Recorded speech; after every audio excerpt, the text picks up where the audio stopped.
พี่รู้ไหมครับที่เรื่องไข่ต้นครั้งนี้ครับวันนั้นเขาให้เราไปทำอะไรครับพี่พอตอบได้ไหม อยากชี้แจงอะไรสักหน่อยไหมคะเกี่ยวกับเรื่องที่เรา เขาเก็บอยู่ครับตรงนั้นครับ มีอาวุธปืนมีอะไรไหมพี่วันนั้นที่รอดูไหมครับ เขาจ้างพี่มาทำหรือพี่เต็มใจครับ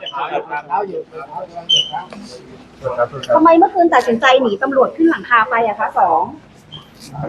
วินาทีนั้น ต เรา ก คิ ใจ ดอะไร ห อยู่ รือยังไง เราคิดอะไรอยู่พี่ถึงปีนหลังคาเรารู้ หลังก่อเหตุเราอยากมอบตัวไหมฮะทำครั้งแรกไหมแบบเนี้ย เราได้ส่วนแบ่งอะไรเท่าไหร่บ้างครับพี่ เราได้คุยกับเสือฝนก่อนที่จะมีการตกลงอะไรกันยังไงบ้างคะ เขาชักชวนเรามาทำยังไงครับ การปล้นครั้งเนี้ย กลุ่มเสือขุ่นยังไงครับพี่ สนิทกับเสือปุ่นเหรอครับ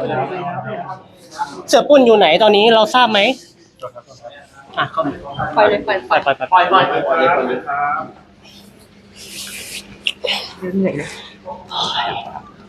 เอาจริงเหรอ อ๋อเหรอเจ็บปากอยู่มันเจ็บ ถามตั้งนานไม่ตอบ